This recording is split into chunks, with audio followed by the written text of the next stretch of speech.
Hey everyone, how's it going? Welcome back to Chef Vic Cuisine. Today, we're making finger-licking, mouth-watering, amazing pork tenderloin. I love how this recipe turns out each and every time, and the secret is in the delicious homemade marinade. So, let's get started. For the ingredients, we're gonna need 2 pork tenderloins, about 2 pounds worth, some kosher salt and black pepper to taste,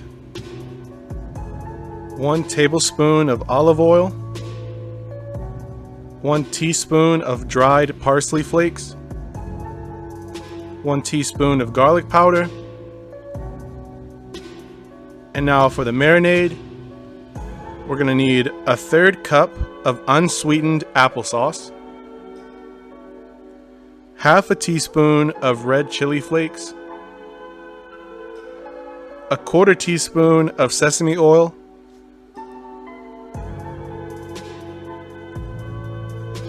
5 ounces of oyster sauce, 20 ounces of hoisin sauce,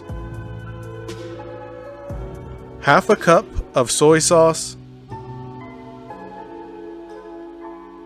1 cup of sugar,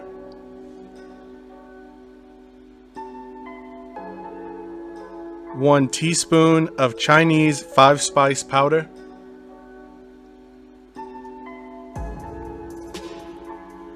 half a cup of peach preserves, 1 garlic clove minced, and 2.5 tablespoons of red food coloring. And now for our honey baste, we're going to need 1 cup of honey and a 1/4 cup of hot water. And for garnishment, we're going to use some sesame seeds as well as some freshly chopped parsley. Alright, so to get things started, most of our marinade ingredients are already ready to use. The only thing we need to prepare is our garlic. So using a garlic press, I like to mince the garlic into tiny pieces.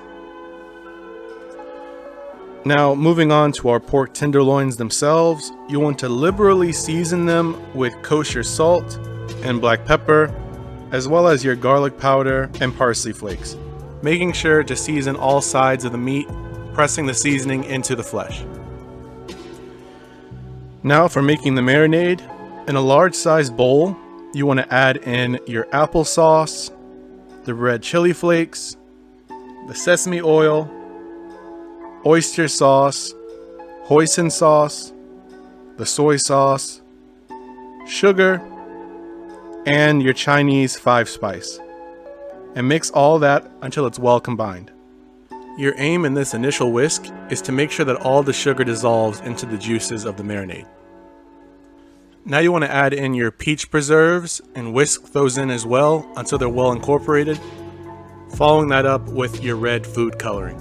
And if you've been with the channel for a while, you know what's coming next. Don't forget to mix in that like button too. It really helps the channel grow and reach more people. And if you haven't done so already, make sure to smash that subscribe button to see more recipes like this one, and click the bell icon to be notified when my next video drops. And stay tuned to the end of this video for a sneak peek of the recipe coming next week. Now that our marinade is nice and red, you also want to mix in your minced garlic to get that flavor throughout the marinade. Now you want to place your tenderloins into this bowl of marinade, and using a spoon, pour the marinade over the exposed parts of the tenderloins so that the meat is fully submerged. Now you just want to cover this bowl and allow the tenderloin to marinate for at least 2 hours in the refrigerator. And you want to remove the tenderloins from the fridge and allow the pork tenderloin to rest at room temperature for at least 30 to 45 minutes before placing the meat in the oven.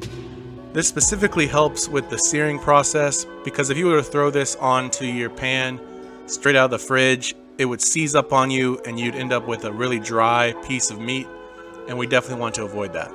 Once your tenderloins have reached room temperature, you want to rub away the excess marinade from the meat.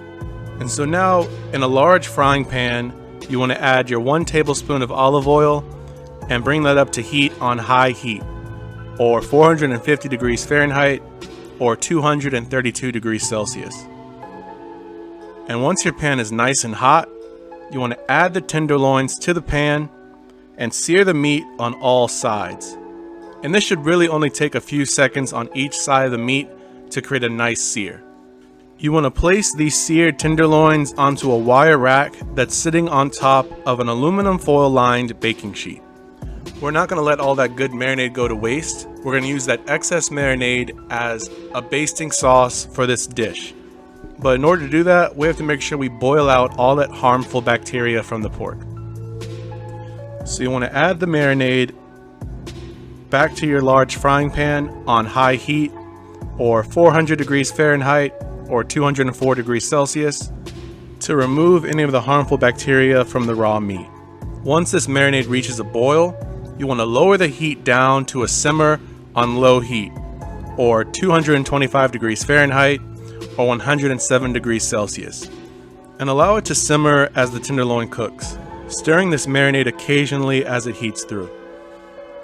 Now, when I work with pork, I like to use an oven thermometer just to be on the safe side.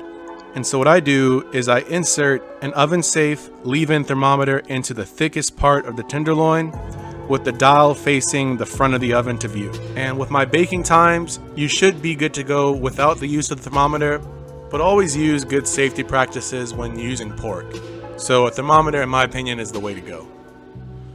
Now you want to bake these tenderloins at 425 degrees Fahrenheit, or 218 degrees Celsius, for 25 to 30 minutes, or until your leave-in thermometer reads 145 degrees Fahrenheit, or 63 degrees Celsius internal temperature.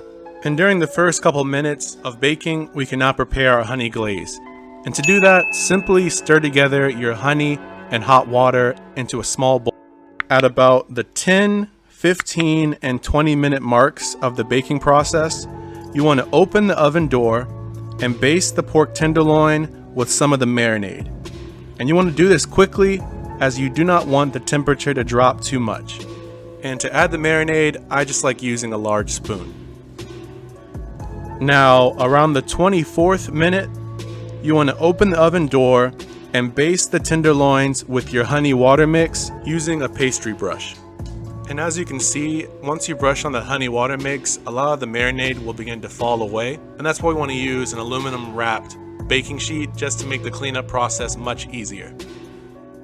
So once your thermometer reads an internal temperature of 145 degrees Fahrenheit, you can remove the tenderloins from the oven and allow them to rest for 20 minutes at room temperature, loosely tinting them with aluminum foil, because they are still cooking internally at this stage. And by tinting them with the foil, it allows the tenderloins to reach 150 degrees Fahrenheit, or 66 degrees Celsius, without drying out the meat. And so while the tenderloin is resting, this is the perfect time to chop up your parsley in preparation of using it as a garnishment. And now that our tenderloins have had time to rest, you can remove the thermometer from the meat and garnish both tenderloins with your chopped parsley as well as the sesame seeds. Now, using a sharp knife, you want to slice the pork tenderloins into 1/4 to 1/2 inch thick medallions. And as you can see, as we slice through each part of the tenderloin, this method of cooking ensures that each bite is a juicy piece of meat.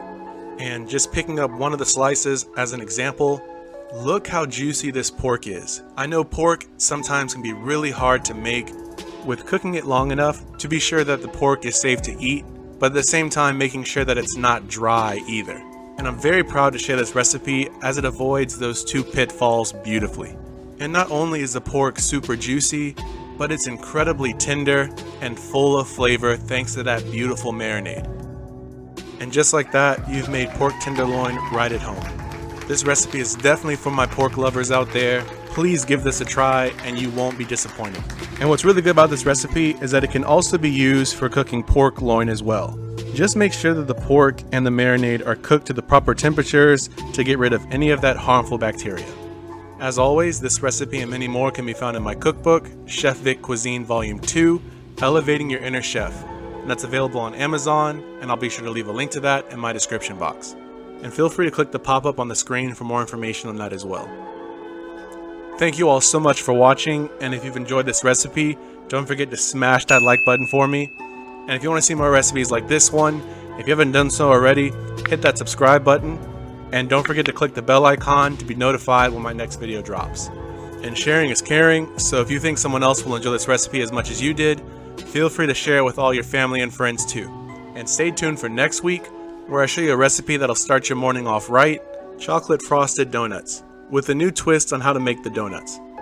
Well, I can't thank you all enough for watching. I really appreciate it. Check out more videos on my page now, and I'll see you next week on another episode of Chef Vic Cuisine. And until then, peace.